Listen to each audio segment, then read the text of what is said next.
Listo. Muy buenas tardes, tengan todos nuestros seguidores de Brecha y Brechando con Antonio Quevedo Susunaga. La verdad que me da mucho gusto estar aquí lunes, miércoles y viernes, 6:30, 7 de la noche. Y más gusto me da porque el día de hoy tengo como invitado al primer amigo que yo tuve aquí en Sinaloa.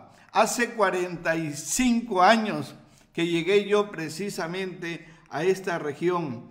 Y bueno, pues él en aquel entonces era el presidente municipal más joven que había en Sinaloa durante el gobierno de don Alfonso Genaro Calderón. Y bueno, pues también tenía fama, mucha fama de ser un excelente orador. Creo que todavía conserva todos esos talentos. Y me refiero a Javier Luna Beltrán. Bienvenido, Javier, qué bueno. Toño, muchas gracias. Me da mucho gusto estar contigo. Gracias por esta generosa invitación. Y estoy a tus órdenes. Javier, tú eres un político, todavía creo que eres político, no te has retirado de la política. Experto, conocedor no solamente de la historia política, sino de la historia de Sinaloa y todas sus regiones.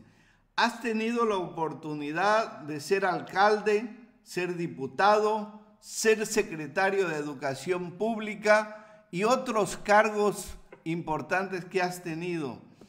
Y bueno, pues como a mí me interesa conocer cuáles son las potencialidades y las necesidades del sur de Sinaloa. ¿Qué opinas? Toño, Sí. en esta ocasión yo quiero hablar de un tema regional que inspira esa potencialidad cultural por dos razones. Primera, por la dimensión y el perfil histórico del pueblo al que me voy a referir. Y segundo, porque efectivamente cuando llegaste a Sinaloa, te bajaste del avión, libreta en mano y pluma en ristre, te fuiste a cubrir tu primer evento periodístico para Noroeste en el municipio de Rosario y que fue el poblado de Chametla. Lo recuerdas muy bien porque te tocó cubrir un conflicto pesquero muy difícil, muy complejo, muy riesgoso. Y nos fuimos juntos y ahí nació precisamente la amistad que sigue vigente y de la cual me siento orgulloso. No hago énfasis en el conflicto porque será motivo de otra plática. Lo que sí te digo es que cuando íbamos en trayecto a Chametla, te dije prepárate porque este es un asunto difícil y tú me dijiste, presidente, a mí me gustan las emociones fuertes. Perfecto. Llegamos al centro del conflicto y recuerdas perfectamente bien que hubo unos balazos y le dieron un balazo a la fotografía de Francisco y Madero en la pura frente. O sea, tuviste morir en la etapa contemporánea a Francisco y Madero y yo también. Ya después nos fuimos al centro del conflicto, regresamos por la tarde-noche a la casa tuya, a tu casa del Rosario, nos hicieron cena, te acostaste un rato, venías muy agotado. Y mi madre me dijo, hijo, ese joven está roncando mucho. Fue y te tocó y tenías 40 de temperatura. Entonces yo te dije, Toño, te dije que la emoción era fuerte. Y tú me dijiste, sí, Javier, pero no la quería tan fuerte.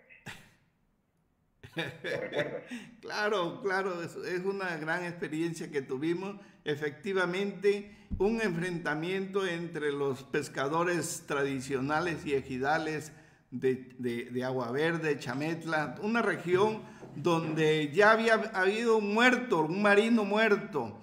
Y bueno, pues estaba bloqueados los caminos, estaban los dos grupos armados y sí, es cierto, creo que es una experiencia para empezar mi trabajo periodístico en Sinaloa, pues de bastante importancia, Obviamente que yo ya venía un poco preparado, sabía que había conflictos fuertes en Sinaloa y yo había cubierto para la revista Proceso algunas fuentes policíacas en la Ciudad de México que no llegaban ni a una semejanza pequeñísima con esto que vivimos ahí.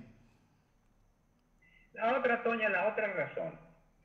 Chametlán, el lugar de la chía, con más de 400 años de fundado, es un poblado, es una sindicatura, es una gran ciudad que fue la puerta de entrada del conquistador. Chametla tiene unos perfiles históricos, antropológicos, arqueológicos importantísimos. Como dato preferente, te puedo decir que el recorrido de Hernán Cortés por esta región inspiró la espera de sus buques en las inmediaciones de Chametla para ir a la conquista del Mar Bermejo o de Cortés. Pero el centro fundamental del comentario de hoy en materia de cultura, Toño, es que Chametla fue un verdadero potencial arqueológico a la altura de los centros más importantes del mundo. En 1932 llegó a Chametla la doctora Isabel P. Kelly. Era una antropóloga social, una investigadora de profundas y sólidas formaciones en este tema, y realizó excavaciones para descubrir la riqueza, la cerámica rica de Chametla, y fue impresionante su aportación. De ello surgió un libro de ella que se llama Excavaciones en Chametla, Sinaloa. Ella era una mujer formada en la Universidad de Berkeley, California. ¿Y por qué me llamó la atención, Toño? Yo hice una estancia de un mes en esa universidad y me encontré el libro de la doctora Kelly. No lo pude comprar, solamente lo pude hojear. Y como primera parte de esto, te digo, la segunda ejemplar de este libro lo encontré en la biblioteca Carlos Prieto del Instituto Tecnológico de Estudios Superiores en Monterrey. Ahí sí lo pude hojear. Y finalmente, el INA, el Colegio de Sinaloa y otras instituciones, entre ellos el Instituto Sinaloense de Cultura, hicieron una edición de ese riquísimo pasado. ¿A dónde debemos de ir, a mi juicio? Durante muchos años, antes de que el Instituto Nacional se descentralizara, me refiero al de Antropología e Historia, Chametla tuvo un saqueo impresionante de su riqueza arqueológica en las inmediaciones de Chametla, desde el poblado de Apoderado hasta la salida de Chametla. Tú conoces esa región perfectamente bien, has ido muchísimas ocasiones, y yo me refiero a que todavía ese potencial puede ser debidamente explorado para descubrir raíces más profundas de la historia del noroeste de México. Efectivamente, Javier, cuando hablamos de Chametla, hablamos de una de las regiones de mayor trascendencia de la prehistoria, digamos, de Sinaloa, del desarrollo que ahí se originó y obviamente con la llegada de la colonización que se registró a través de esa región de Durango ahora. Sí, oye, Toño, ¿qué pasa con Chametla? Chametla está resurgiendo. Chametla está resurgiendo y yo creo puede ser un elemento fundamental del resurgimiento de Chametla. ¿Qué es lo que falta? Una mayor determinación y voluntad para hacer que Chametla pueda relevantar ese pasado y que siga siendo el referente de la historia de Sinaloa. Buscar en la profundidad de esas tierras el origen de esta sinaloidad puede cambiar de fondo y radicalmente el resto de la historia de Sinaloa, ¿eh? Y ahí está. Faltan muchos antropólogos, muchos arqueólogos que puedan realizar un entorno más amplio de la región de Chametla, hasta las márgenes izquierdas y derechas de la desembocadura del río Baluarte. Y entonces podríamos perfilar esta gran ciudad como una de las más importantes, no solamente del noroeste, sino de México. Lo que pasa es que tú ves en México los descubrimientos arqueológicos y los ves físicamente hacia la superficie, digamos, Chichén Itzá, Teotihuacán, Chihuingo y algunas otras zonas. Pero lo que pasa es que en Chametla no se ha profundizado el tema y cuidado, porque nos podemos encontrar con vestigios prehispánicos o antiprehispánicos, precolombinos, etcétera, etcétera, que podemos darnos la sorpresa de encontrar verdaderos monumentos al margen de cerámicas pequeñas, a lo mejor una gran ciudad en las profundidades de las tierras de Chametla, ¿verdad? Región Totorame, por cierto, en donde el conquistador quedó impresionado por las vastas riquezas que encontró en el poblado. Fíjate, Javier, que tienes mucha razón. A mí me tocó hacer, estudiando la maestría de historia, un estudio sobre la vara blanca. Y resulta que es precisamente en tu ciudad, El Rosario, donde se construyó la primer cárcel de vara blanca que hubo en toda la región. Era tanta la abundancia de vara blanca que es de alguna manera la razón por la cual había mucho venado en toda esa región, desde Mazatlán hasta la zona de Escuinapa, en fin, había mucho venado. Y eso a mí me quedó muy registrado, que haya sido la primer cárcel de vara blanca, que en Villa Unión era una zona de negros, que era los que le brindaban protección a toda la minería que salía de Cozalá y del Rosario, de la mina del Rosario, que tuvo un alcance y fama internacional que me gustaría que hicieras referencia. Bien, Toño. A la vara blanca a la que te refieres comúnmente es conocida como el otape. Este sirvió en épocas muy contemporáneas al siglo XX para construir los tapos. ¿Recuerdas tú los tapos que se construyen en las pesquerías? Así es, sí. Para retener que el camarón ahí se deposite y no se vaya al mar, y es de donde sacan el camarón. Y en segundo lugar, durante la Segunda Guerra Mundial, esa vara blanca llegó a los países en conflicto. Fue una vara que sirvió para separar territorios. Llegó un personaje de Monterrey, cuyo nombre en este momento no recuerdo, y su especialidad fue comprar la vara blanca y exportarla. Bueno, con respecto a lo que me dices, te puedo decir, efectivamente, era casi un arma defensiva, por decirlo más claro, que se utilizaba para la protección de la región negroide, de la negritud que hubo en esa región, y que lo describe muy bien nuestro paisano Rafael Valdés Ramírez. Así es. Rafael Valdés. A lo mejor me vas a llegar a la conclusión de que por ahí eres originario, por lo morenito, ¿no? No, pero le mando un saludo a Rafael Valdés. A lo mejor hubo un yanga por aquí, en esta región. Pues un yanga, ¿no? No hay mucha diferencia entre el yanga de Veracruz y los yangas de aquí, ¿eh? Sí.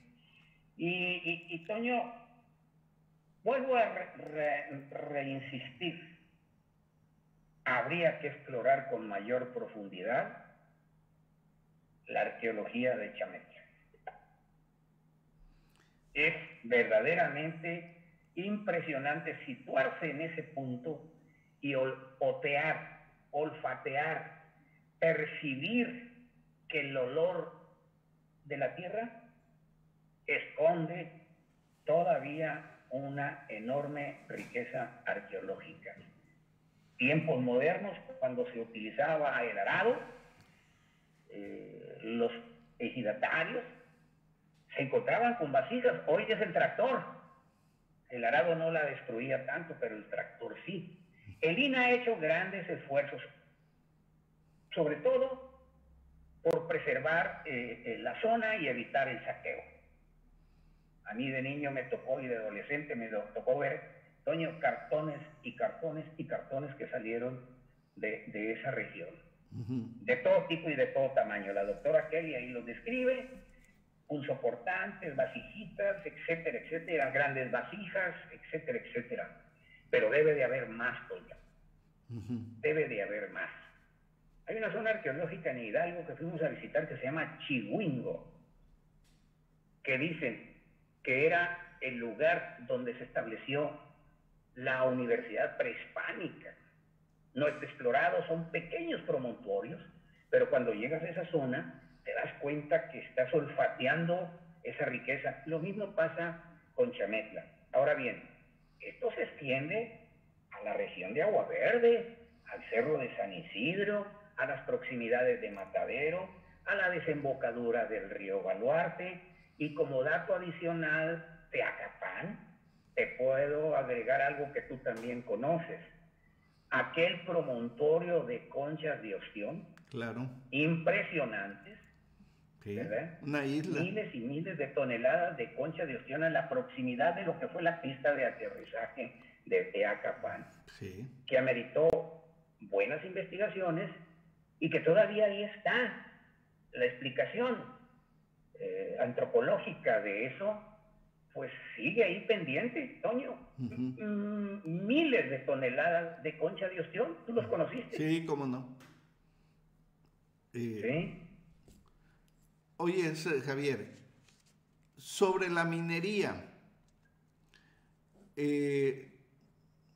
Rosario fue un ejemplo o ocupó el primer lugar junto con Cozalá, ¿verdad? Pues mira, Guanajuato primeramente, ¿no? Yo creo que después de la mina La Valenciana, de Guanajuato, que fue la que tuvo mayor volumen de densidad de oro y plata, seguramente siguieron las minas del Tajo de Rosario, Sinaloa. Y desde luego Cozalá, y ahí te va Mocorito, Antonio, Mocorito. Okay. Ya para el norte es menos, aunque en Choy se han descubierto fondos mineros de nuevos metales, pero la minería tradicional basada en el oro, en la plata, incluso en el molibdeno, como allá en Maloya, en fin, en el cobre, ahí está la Rastra, está Plumosas, están varias regiones que cuantifican un promedio de más de 80 fundos mineros en el municipio de Rosario. Y la cabecera municipal, la riqueza argentífera, ahí está abajo de la tierra. Acuérdate que ello propició los hundimientos de los edificios más importantes del Rosario del siglo XIX, entre ellos la iglesia. Ese oro ahí se quedó, porque después del ciclón de 1936 se inundaron las minas y ya no se explotaron. Ahí están. En los noches, Antonio, me encontré en la administración del Hotel Chapman, familia de profundo arraigo en Rosario, médicos ligados a la minería. Me encontré una caja pequeña con cristales horizontales y verticales, que al llegar al hotel la conectaron se encienden distintos colores y veo yo túneles de las minas del Rosario, en escala, con distintos colores. Se cuantificaban muchos kilómetros de túneles, Toño. Y ahí están. La minería no se agotó, no se acabó. Entonces, esa nueva vocación que tiene ciertos problemas de seguridad, especialmente, ha habido muy buenos intentos de poderla rescatar. Y por lo que se refiere al Rosario, su riqueza fue tanta que pudo proveer del oro a la corona española. ¿Te das cuenta de la magnitud? Sí, sí, extraordinaria. Sí. Yo creo que el centro minero más importante, la disputa entre Cozalá y Rosario no es asunto de este momento. Los dos fueron grandes emporios mineros que le dieron fama y prestigio a Sinaloa ante el mundo. Sí, la verdad que hay un gran potencial en todo el sur de Sinaloa. Y bueno, estamos en el 2021, vamos a irnos rapidito por el tiempo al 2021, Javier. Tú conoces todo ese potencial. ¿Qué se ocupa para que esa región, qué se ocupa en materia y en hombres capaces para poder desarrollar todo ese potencial de riquezas que tenemos en el sur de Sinaloa? Es una revaloración profunda, Toño, de los activos, de la existencia, de la riqueza. Segundo, en el esplendor de esta actividad económica existía la carrera de ingeniero minero, o metalurgistas, o ensayistas, y todo ello pues propiciaba la formación de los cuadros que se dispersaban en los centros mineros del país, especialmente en el norte y en el centro de la República. Se olvidaron las carreras relacionadas con esta actividad, ¿estamos de acuerdo? Sí, es correcto. El Colegio Civil Rosales tenía una carrera en este tema. El Colegio Civil Rosales, no sé si la Universidad de Occidente en su tiempo, luego la UAS, ya que la UAS no existió. A lo más que llegamos fue al ingeniero topógrafo e hidrógrafo. Vino la actividad agrícola y se formaron los cuadros para la explotación, el desarrollo y la nueva visión de la agricultura. Pero se acabaron las carreras relacionadas con la minería. Incluso la universidad más prestigiada en este tema era la Universidad de Guanajuato. Desconozco si las tiene. Pero eso sería un eslabón importante para generar los profesionales que requiere la investigación de este tema. Y tercero, ese gran potencial, Toño, con buenas vías de comunicación, con buena infraestructura.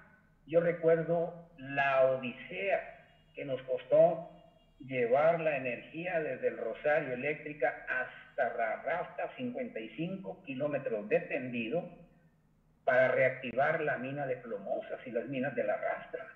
E incluso se estableció la compañía American Smelting, Industrial Minera de México, y estuvo trabajando meses, pero abandonaron la región por una razón en la que vamos a coincidir. El tema de que no había condiciones para las inversiones, ¿sabes a qué me refiero? Y que se pueden replantear, se pueden revalorar. Ahí está todo. Está en Mocorito, está en San Ignacio, está en Tayoltita, está en la región de Concordia, está en Pánuco, está en Copala, está en el Rosario, está en la Rastra, más al norte, en la región de Badiraguato también, y parte de Sinaloa, el Fuerte Choice. Ahí está.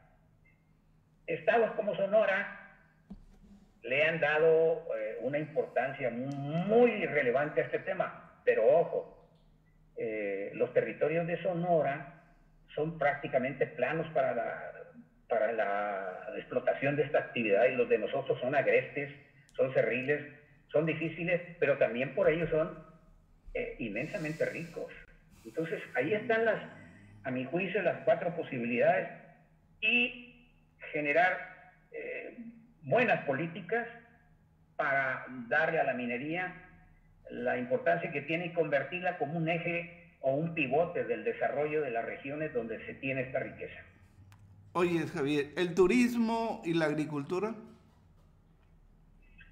En la región sur de Sinaloa se ha redescubierto una vocación turística. Recuerda tú que tenemos una distancia aproximada partiendo de la isla de la Piedra hacia Teacapán de casi 90 kilómetros de playas. Por eso el CIP en Teacapán, el Centro Integralmente Planeado, Valle del Espíritu, y toda esa región del Caimanero y desde la isla de la Piedra, es una nueva opción.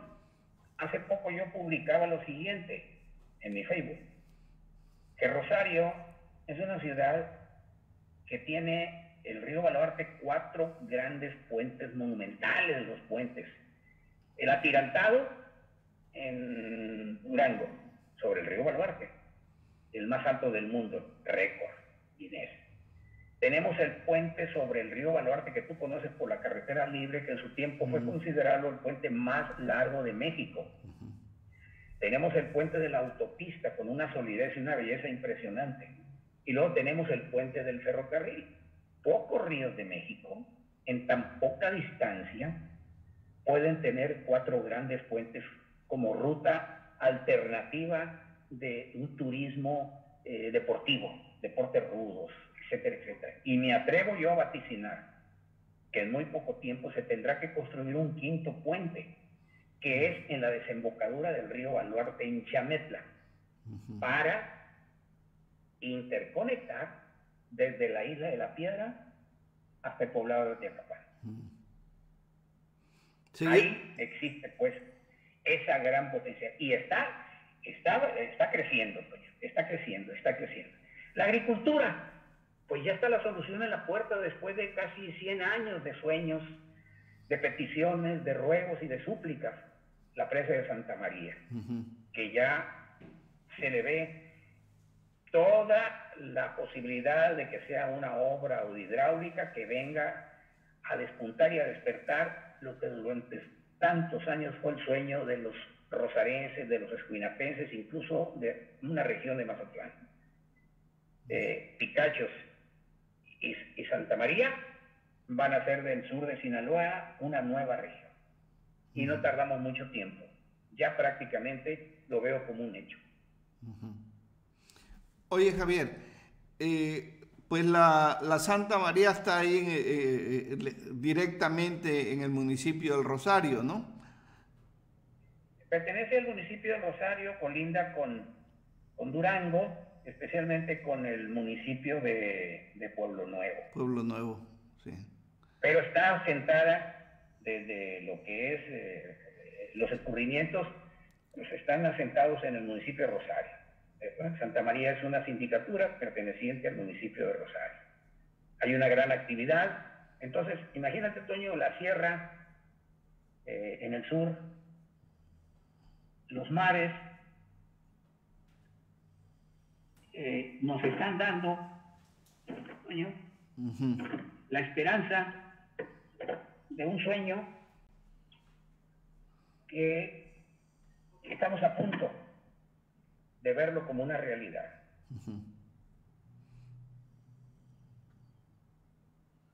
¿Cómo ves? Oye, Javier, estamos en puerta ya caminando sobre el riel del próximo proceso electoral. Ya se habla de algunos aspirantes a diputados, alcaldes y a gobernador. ¿Qué ocupan estos aspirantes saber del sur de Sinaloa y de Rosario y de en fin, de todo el estado? Oye, algo así como la veda del Camagüey, ¿verdad? En ese renglón, con todo el aprecio y el cariño y el afecto que te tengo, yo no hablo hasta que llegue mi abogado. Estoy fuera de juego, estoy desorbitado de lo que es lo que fue parte fundamental en mi vida, no porque los ciclos ya se cubrieron, sino por alguna decisión propia, y la verdad, pues, ya se enfrentarán a la realidad de un pueblo y de una sociedad cada día más exigente. Entonces, el resto de la pregunta te la voy a contestar en cuanto consulte a mi abogado. Oye, Javier, vamos a hacer un compromiso, por el tiempo ya se nos terminó, pero hay muchos temas de carácter histórico, cultural y de mucha importancia. Por ejemplo, lo que es Villa Unión, donde pues eran los negros los que escoltaban el oro desde ahí hasta la zona de Sonora donde se acuñaba el oro y la plata. Álamos. Así Álamos, es. Y en Rosario se acuñó moneda, Toño. Sí, bueno, eso. Sí, y en el fuerte también. Oye, esos son otros temas que me gustaría tocar, porque también Rosario fue un tiempo la capital de Sinaloa. Fuese de un tribunal de justicia para esta región, fue sede obispal. Sí. Fue ciudad asilo, no fue capital. Ah, okay. Fue ciudad asilo del Rosario, Sinaloa. La capital estuvo en Cozalá y en el Fuerte. Ajá. Y la denominación de ciudad asilo se debe a que durante los conflictos de la legislatura de su época con el gobernador don Francisco de Iriarte Conde Cozalteco, la legislatura de Sinaloa se trasladó al Rosario y allá sesionó.